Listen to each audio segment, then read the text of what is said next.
Subscribe कीजिए मेरे channel maths with पूजा को और बेल आइकन को दबाना ना भूलें, जिससे आप मेरे मैथ लेक्चर्स को सबसे पहले देख सकें। मेरे वीडियो लेक्चर्स को शेयर कीजिए। Thank you. Hello students, welcome to my channel. आज के लेक्चर में हम इरेशनल नंबर के कॉन्सेप्ट को कंटिन्यू करेंगे। लास्ट वीडियो लेक्चर में मैंने आपको बताया था कि how can we prove that a number is irrational, और मैंने वहाँ आपको √2 इज़ इरेशनल ये प्रूव करके दिखाया था। मे बी कि वो आपको बहुत लेंथी भी लगा हो क्योंकि हमने उसको फर्स्ट टाइम किया था। अब हम उसी बेस पर 2-3 क्वेश्चन और करते हैं। तो this is your example number 9, prove that √3 is irrational. Last lecture में मैंने आपको रैशनल इरेशनल बड़े अच्छे से समझाए थे, उनकी डेसिमल रिप्रेजेंटेशन बताई थी, और मैंने ये बताया था कि अगर हम if you want to prove that this is irrational, तो one method is that we have to find the square root of this number by long division method. और लॉन्ग डिवीजन मेथड से हम स्क्वायर रूट निकाल कर ही दिखा सकते हैं कि इसका जो डेसिमल रिप्रेजेंटेशन है वो नॉन रिपीटिंग और नॉन टर्मिनेटिंग है। बट वो मेथड सक्सेसफुल नहीं होगा because up to how many places can we find the square root, कितने प्लेसेस तक हम निकालेंगे, तो that is not a solid way to prove the result. तो उसके लिए मैंने एक तरीका बताया था कि हम कॉन्ट्राडिक्शन लेकर हम इसको प्रूव करेंगे। तो हम कैसे इस क्वेश्चन को करेंगे कि हमने मान लिया कि इफ़ पॉसिबल, ध्यान से समझेंगे भाई इसको, if possible late √3 is not irrational. ठीक है भाई √3 इज नॉट इरेशनल। ठीक है, ये क्वेश्चन HBSC हरियाणा बोर्ड में तो हर साल सर्टेनली आता है, 100% ये एक क्वेश्चन जरूर आता है। तो if possible late √3 is not irrational. अब ये नंबर भाई अगर इरेशनल नहीं है तो ये रैशनल होएगा, because our chapter is real numbers, और रियल नंबर्स की तो 2 ही पार्ट होते हैं, रैशनल या इरेशनल। अब ये नंबर इरेशनल नहीं है तो इसका मतलब है √3 इज ए रैशनल नंबर। ठीक है भाई, ये प्रोसेस है छोटा सा, आपको जल्दी समझ आ जाएगा। √3 नॉट इरेशनल तो वो रैशनल है। अब अगर कोई नंबर रैशनल है तो उसका क्या रूल होता है कि we can write it in the form of P/Q। Condition क्या होती है, Q is not equal to 0, P and Q are integers, P and Q are integers. और यहाँ P/Q नहीं लूँगी भाई मैं, लास्ट टाइम भी मैंने P/Q लिया था तो आप कई बच्चों को प्रॉब्लम हो सकती है। हम इसे A/B लेते हैं। Clear, B is not equal to 0 and A and B are integers. Clear है यहाँ तक बात आपको। अब एक बात और आपने ध्यान रखनी, मैंने बताया था कि रैशनल नंबर्स को हम ऑलवेज मिनिमम फॉर्म में रिप्रेजेंट करते हैं। तो चाहे ये कैसा भी नंबर क्यों ना हो, जब हम इसको फैक्टर करेंगे तो लास्ट में हमारे पास ये दोनों को प्राइम रह जाएंगे। तो ये बात और आपने लिखनी है कि also A and B are, बल्कि इसको अच्छे से लिखिए आप, also A and B are coprime. ठीक है भाई, अगर आपको को प्राइम समझ आ जाता है तो ठीक है, वरना मैंने इसको एक्सप्लेन करके भी बताया था कि that is only common factor of A and B is 1। I think यहाँ तक आपको बिल्कुल प्रॉब्लम नहीं होनी चाहिए।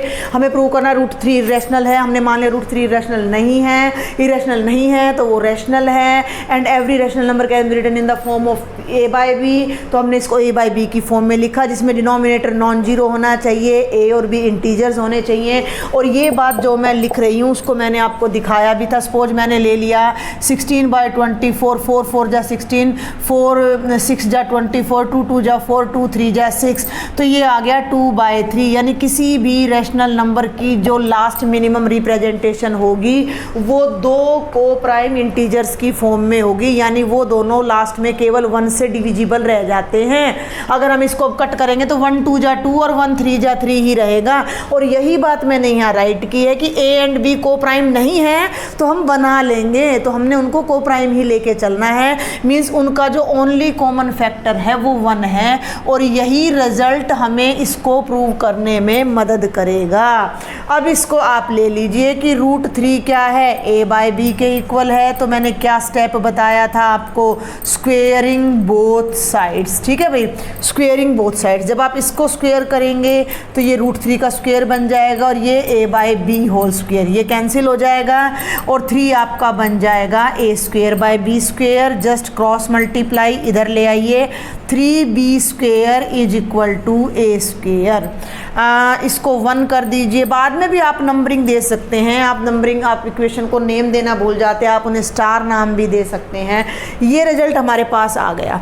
अब मैंने यहाँ आपको एक बात बताई है कि a² इन दोनों की प्रोडक्ट में लिखा जा रहा है।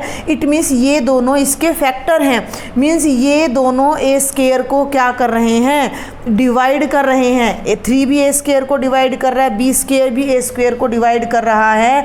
तो हम यहाँ क्या लिखेंगे कि a² इज डिविजिबल बाय 3 या 3 डिवाइड्स a², दोनों बातें एक ही हैं। और मैंने आपको लास्ट लेक्चर में एक रिजल्ट बताया था कि if any prime number p divides a² कोई भी रियल नंबर है आपका, कोई भी इंटीजर है, तो p क्या करता है, उस नंबर को भी डिवाइड करता है। ये बड़ा इंपॉर्टेंट रिजल्ट मैं आपको बता रही हूँ। कोई भी प्राइम नंबर अगर किसी इंटीजर के स्केयर को डिवाइड कर रहा है तो वो प्राइम नंबर उस इंटीजर को भी डिवाइड करेगा। मान लो मैं 3 की बात करती हूँ, मैंने आपको बताया, तो 3 जो है वो 7 के स्केयर को तो नहीं, किसको लेके चले हम, 15 के स्क्वेयर को। यस, 3 डिवाइड करता है 15 के स्क्वायर यानी 225 को, तो 3 जो है वो 15 को भी डिवाइड करेगा। तो ये रिजल्ट आपने माइंड में रखना है, लिखने की कोई खास ज़रूरत नहीं है, आप इसको डायरेक्ट भी यहाँ पर यूज़ कर सकते हो। क्लियर? तो यहाँ पर हम इसको क्या लिखेंगे कि a is also divisible by 3। आप वो रिजल्ट ना भी लिखें तो भी चल जाता है। गॉट इट भाई? यहाँ तक आपको क्लियर हुआ? √3a/b है, स्क्वायर किया तो 3 बन गया, ये a²/b² बन गया, क्रॉस मल्टीप्लाई कर दिया तो 3b² इज इक्वल टू क्या आ गया, a²। अब ये a² इन दोनों की प्रोडक्ट की फॉर्म में लिखा जा रहा है, तो हम लिखेंगे a² इज डिविजिबल बाय 3। ये रिजल्ट मैं लास्ट लेक्चर में भी आपको बता चुकी हूँ, कोई ज़्यादा मुश्किल नहीं है, मैथ का सिंपल सा रिजल्ट है। अगर मैं 28 को लिख रही हूँ, यहाँ पर मैं लिख रही हूँ 2 इंटू में क्या आ जाएगा, 2 इंटू 2 इंटू 7, ठीक है, 2 2 जा 4 7 जा 28, तो 2 भी इसको डिवाइड कर रहा है और 7 भी इसको डिवाइड कर रहा है। तो कोई भी नंबर जिन 2-3 नंबर्स की प्रोडक्ट में लिखा जाता है वो ऑल नंबर्स उसके फैक्टर्स होते हैं, means that number is divisible bye those factors. तो a² इज डिविजिबल बाय 3 एक प्राइम नंबर है, और वो प्राइम नंबर अगर a² को डिवाइड कर रहा है तो वो प्राइम नंबर a को भी डिवाइड करेगा। क्लियर है? यहाँ तक सिंपल मैथ चल रहा है, ये डिवीजन एल्गोरिथम चल रहा है। यहाँ पर a 3 से डिविजिबल है, इसका मतलब a 3 की टेबल में है, इट मीन्स a 3 का मल्टीपल है। तो a को मैं लिख सकती हूँ 3k where k is any integer. ठीक है ना भाई? अब मैं कह रही हूँ कि भाई 3 जो है वो 15 को डिवाइड कर रहा है, तो इट मीन्स जो 15 है वो 3 की टेबल में है, 3 इंटू 5 है यानी 3 इंटू k है, मीन्स 3k है। आपको अगर अपनी फर्स्ट एक्सरसाइज याद हो तो वहाँ हमने किया था any number can be written in the form of 2n और 2n प्लस 1 इवन और ऑड नंबर, या that can be written as 3n plus 1 और 3n plus 2। Euclid division algorithm मैंने कराया है। तो अगर कोई नंबर 3 से कम्प्लीटली डिविजिबल है तो वो 3n की फॉर्म में लिखा जा सकता है। तो वही रिजल्ट हमने यहाँ लिखा है कि a हमने क्या ले लिया, 3k। अब इस a की वैल्यू को सेकंड में आपने सब्स्टिट्यूट करना है, पुट करना है। तो यहाँ पर हम लिखेंगे put a is equal to 3k in second equation. Second equation में मतलब यहाँ पुट करेंगे तो ध्यान दें 3b² a² है और a किसके इक्वल है, यहाँ देखें 3k के, तो ये हो जाएगा 3k होल स्क्वेयर। तो 3b² जब हम होल स्क्वेयर करेंगे तो ये बनेगा 9k²। ये आ गया b² is equal to 9k² by 3, 3 3 जा 9, 3k²। ठीक है, लॉजिक अगर समझ आ जाएगा तो ये क्वेश्चन बिल्कुल मुश्किल नहीं है। तो b² आ गया 3k² के। अब b² फिर इन दोनों की प्रोडक्ट में है, इट मीन्स ये दोनों नंबर्स b² के फैक्टर हैं। तो ये दोनों नंबर्स भी b² को क्या कर रहे हैं, डिवाइड कर रहे हैं। तो यहाँ हम लिखेंगे b² is divisible by 3 and hence b is divisible by 3। इस रिजल्ट को आप चाहो तो एक बार यहाँ लिख सकते हो, because if any prime number prime है भाई ये सारा मिक्स हो गया, because if any prime number p divides a square, इसका मतलब क्या आ जाता है कि p डिवाइड्स a ऑल्सो, तो p a को भी डिवाइड करता है। तो यहाँ से आ गया b इज़ डिविजिबल बाय 3। अब आपने ध्यान देना है, ये रिजल्ट नंबर 3 ले लेते हैं हम, और ये रिजल्ट नंबर 4। हम कर क्या रहे हैं इस सारे क्वेश्चन में, ये क्या कहानी चल रही है। हमने √3 को इरेशनल दिखाना है, हमने मान लिया वो इरेशनल नहीं है। क्यों मान लिया? क्योंकि जो लॉन्ग डिवीजन मेथड है वो यहाँ पर एप्लीकेबल नहीं हो पाएगा। तो √3 इरेशनल नहीं है तो भैया रैशनल है। रैशनल है तो p/q की फॉर्म में a/b की फॉर्म में लिखा जा सकता है, जिसमें दोनों को प्राइम है। और ये जो रिजल्ट है ये हमें प्रूव करेगा कि हम क्या कह रहे हैं। एक तरफ तो हम ये कह रहे हैं कि √3 रैशनल है। यहाँ लॉजिक को समझो, जिस बच्चे को लॉजिक समझ आएगा वही ये क्वेश्चन अच्छे से कर पाएगा। √3 रैशनल है, अगर √3 रैशनल है तो वो p/a/b की फॉर्म में लिखा जाएगा, और ये दोनों को प्राइम हैं। को प्राइम का मतलब a और b का कॉमन फैक्टर केवल 1 है। लेकिन हम इसी कॉन्सेप्ट को आगे यूज करके ये दिखा रहे हैं कि a का एक फैक्टर 3 है और b का भी एक फैक्टर 3 आ गया, यानी a और b का कॉमन फैक्टर 1 के अलावा कुछ और भी आ गया। इट मीन्स हम यहाँ गलत कह रहे हैं। हम यहाँ ये कंक्लूजन पर हम कैसे पहुँचे? यहाँ से पहुँचे, तो ये रॉन्ग है। ये रॉन्ग है का मतलब √3 रैशनल नहीं है, इसका मतलब √3 क्या है? इरेशनल है। तो ये लॉजिक आप अपने माइंड में रख के आगे बढ़ेंगे तभी आप ये क्वेश्चन कर पाएंगे। तो √3 a/b था, स्क्वायर किया, 3a² आ गया, तो a² इन दोनों का प्रोडक्ट हो गया, तो 3a² को डिवाइड करेगा। देखो ये भाषा आपने अपनी देखनी है। a² इज डिविजिबल बाय 3 कह दो या 3 डिवाइड्स a² कर दो, बात एक ही है। a is also divisible by 3। जब a 3 से डिवाइड हो रहा है तो a क्या है? 3 का मल्टीपल होगा। ड्यू टू दैट रिजल्ट, वो जो अभी मैंने लिखा था यूक्लिड डिवीजन एल्गोरिथम से, इस वैल्यू को हमने यहाँ थर्ड में अप्लाई, सेकंड में अप्लाई कर दिया, तो यहाँ से b² भी इन दोनों की प्रोडक्ट में आ गया। इसका मतलब ये दोनों भी b² के फैक्टर हो गए। अब भाई k के बारे में तो मैं कुछ कह नहीं सकती, लेकिन 3 तो हमें श्योर है कि इसको डिवाइड, भाई k भी डिवाइड तो करेगा, बट हमने तो ना a और b का कॉमन फैक्टर ढूंढना है। तो यहाँ पर जब हमारे पास अब जो ये 2 रिजल्ट आए हैं ना बेटा, b is divisible by 3 and a is divisible by 3, from result number 3 and 4, इन दोनों से अब हमने आगे बढ़ना है कि फ्रॉम 3 एंड 4 हमें क्या मिल रहा है? हमें मिल रहा है कि 3 is common factor, 3 is common factor of both a and b। a और b दोनों का कॉमन फैक्टर 3 आ गया, जो कि इस बात को कॉन्ट्राडिक्ट कर रहा है। अब मैं इसको नाम देना तो भूल ही गई, इसको इक्वेशन को तो नेम ही नहीं दिया, तो क्यों ना मैं इस इक्वेशन को अब स्टार नाम दे दूँ, कोई गलती नहीं होगी। तो यहाँ हम क्या लिखेंगे? Which is a contradiction to star result. Which is, आप देखो या तो इसी बात को आपको पूरा लिखना पड़ेगा कि which is a contradiction to the result that a and b are coprime, या तो ऐसे लिखो या फिर ऐसे लिखो, which is a contradiction to star. ठीक है, मेरी लैंग्वेज समझ पा रहे हैं आप कि या तो हम लिखेंगे which is a contradiction to the result that a and b have only 1 common factor. ठीक है, 1 एज देयर कॉमन फैक्टर, या फिर आप ये लिख दो। अब इसको कॉन्ट्राडिक्ट करने का मतलब ये बात गलत है। ये बात कहाँ से उठ के आई है? यहाँ से। ये कहाँ से उठ के आया है? यहाँ से।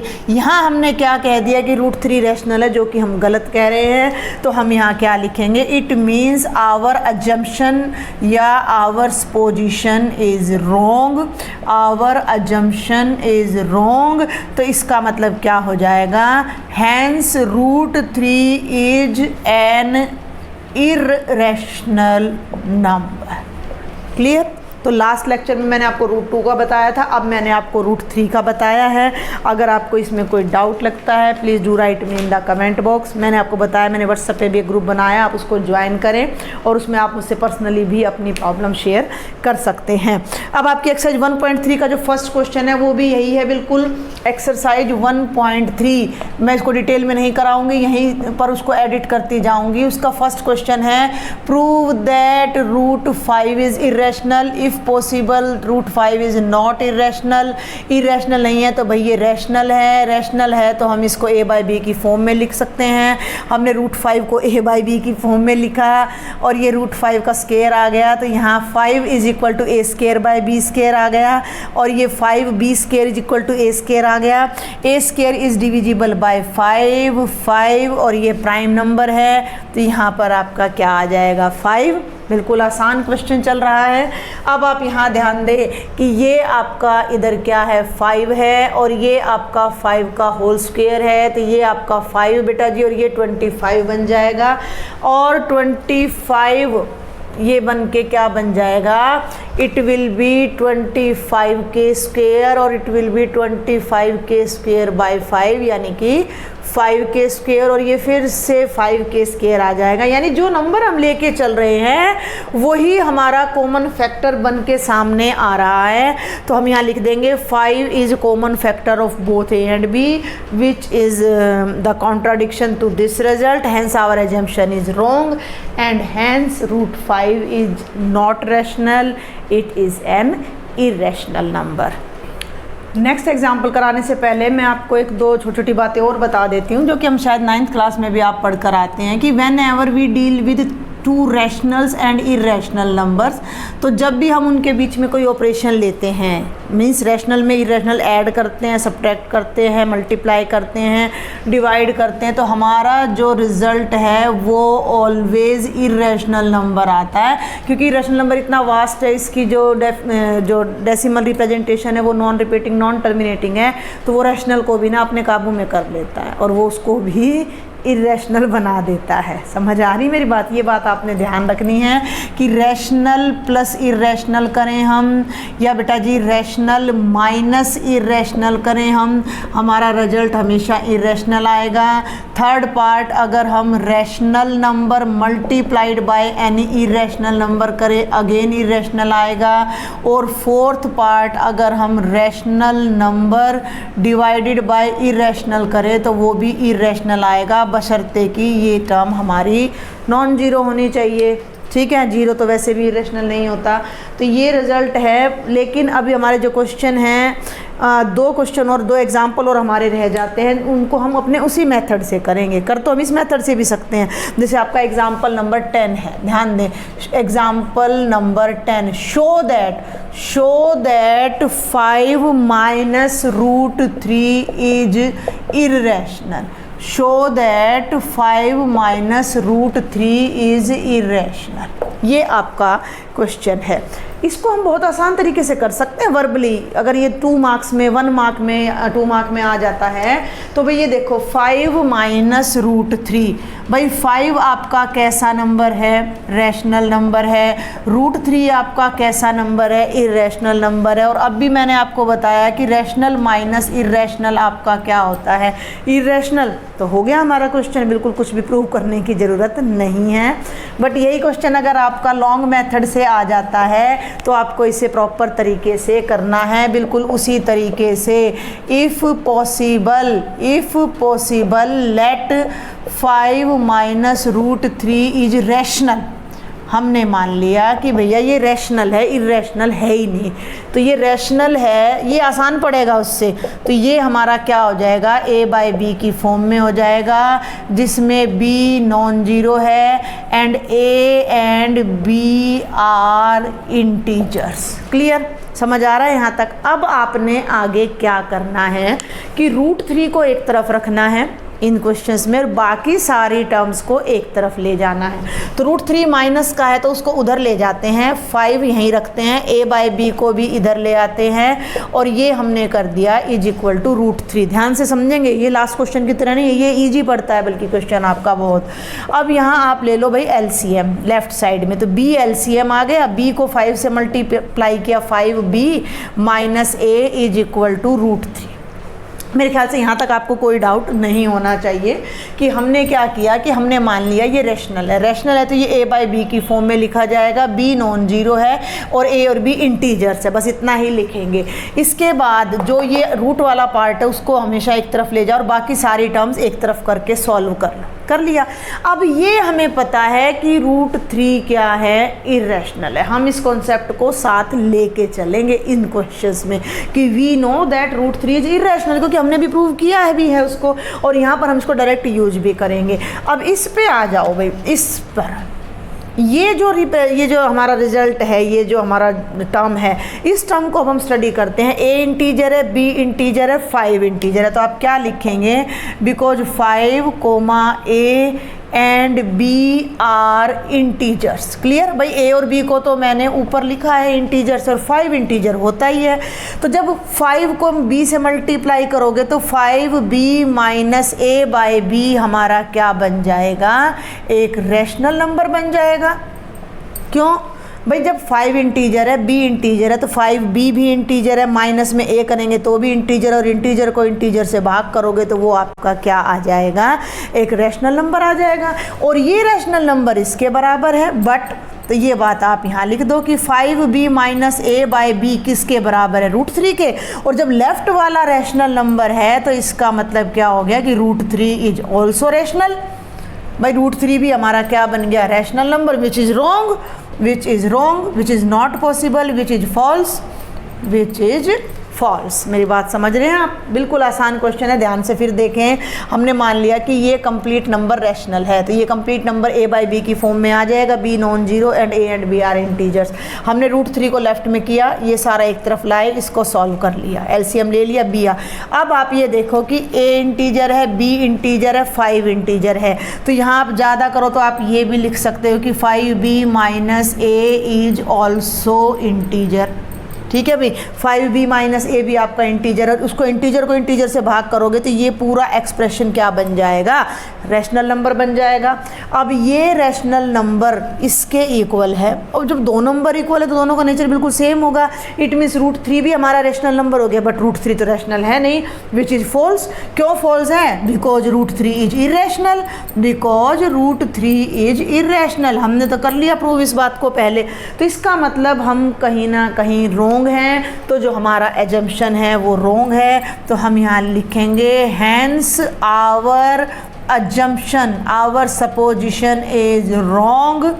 क्या रॉन्ग है, इसका मतलब जो ये नंबर है 5 माइनस √3 रैशनल नहीं है, ये आपका कैसा नंबर है, इरेशनल नंबर है। तो ये प्रूफ कंपैरेटिव टू √2, √3, √5 आपका इजी पड़ता है। और अब इसी तरह मैं फटाफट से आपको लास्ट एग्जांपल इस एक्सरसाइज का करा रही हूँ। Example number 11, show that 3√2 is irrational. तो मैं कुछ भी नहीं लिखूँगी, बिल्कुल इसी तरह आपने लिखना है। हमने मान लिया 3√2 इरेशनल नहीं है, रैशनल है। रैशनल है तो उसको a/b की फॉर्म में लिखा, इसको लेफ्ट में रखा। तो √2 को मैंने बता दिया था, पहले रूट की टर्म एक तरफ रखनी है, 3 को यहाँ ले जाओ तो नीचे आ जाएगा a/3b। ये सारी बात आपने यहाँ लिखनी है, a and b are integers. अब a इंटीजर है, b इंटीजर है, 3b इंटीजर है, तो इसका मतलब जो a/3b है वो आपका क्या बन जाएगा, रैशनल। भाई इंटीजर को इंटीजर से भाग करोगे तो रैशनल आना चाहिए, तो ये तो रैशनल आ गया, लेकिन ये तो √2 के बराबर है, √2 रैशनल है नहीं भाई। इस बट भाई वही बात फिर लिख दो ना, बट a/3b किसके बराबर है, √2 के। तो इसका मतलब √2 भी क्या हो गया, आपका रैशनल हो गया, जो कि फिर से हम गलत कह रहे हैं। तो √2 रैशनल नहीं है, इरेशनल है। इसका मतलब जो हमने शुरू में पोजीशन ली है, एजम्पशन लिया है, वो हमारा रोंग है। तो गिवन नंबर रैशनल नहीं है, गिवन नंबर इरेशनल है। अब हम देखते हैं exercise 1.3 question number 2, show that this is irrational. तो देखिए मैंने एग्जांपल बहुत अच्छे से आपको करा दिया, आप उस मेथड को पहले अपनी नोटबुक में नोट कर लीजिएगा और फिर इस क्वेश्चन को उन्हीं गाइडलाइन, उन्हीं लाइंस पर आपने एज इट इज अपना सॉल्व कर लेना है। तो यहाँ मैं वर्बली ही अब करूँगी सारा काम। हमने मान लिया suppose this is not irrational, तो ये रैशनल है। रैशनल है तो a/b की फॉर्म में आएगा, b नॉन जीरो है, a एंड b इंटीजर्स है। मैंने क्या बताया था, अंडर रूट की टर्म को एक तरफ रखो, बाकी सबको अलग ले जाएं राइट साइड में, -3/1।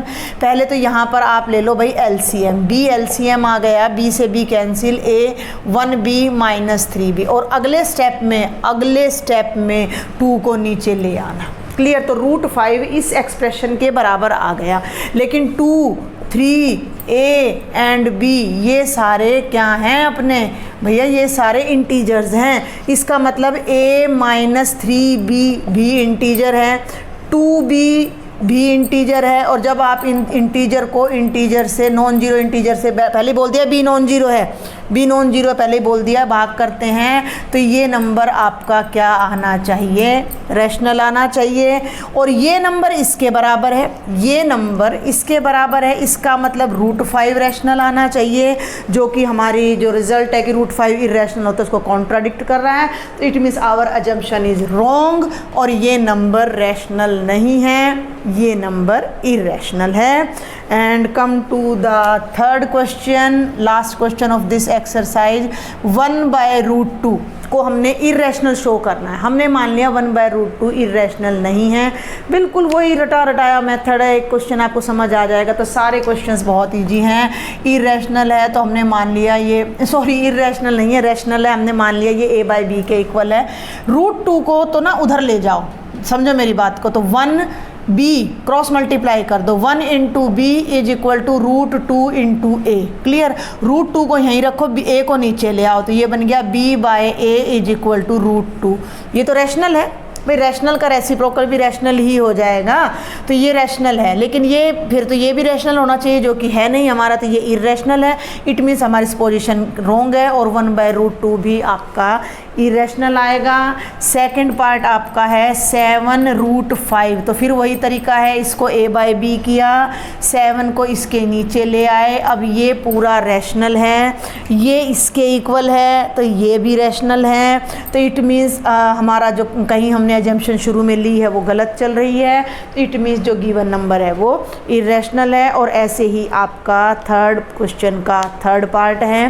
तो ये आपकी एक्सरसाइज 1.3 यहाँ मैंने कंप्लीट कराने की कोशिश की है। अगर इसमें फिर भी आपको कोई डाउट रहता है, please write me in the comment box, join my WhatsApp group and share your problems with me there. If you like my lectures, don't forget to share, subscribe my channel. Thank you.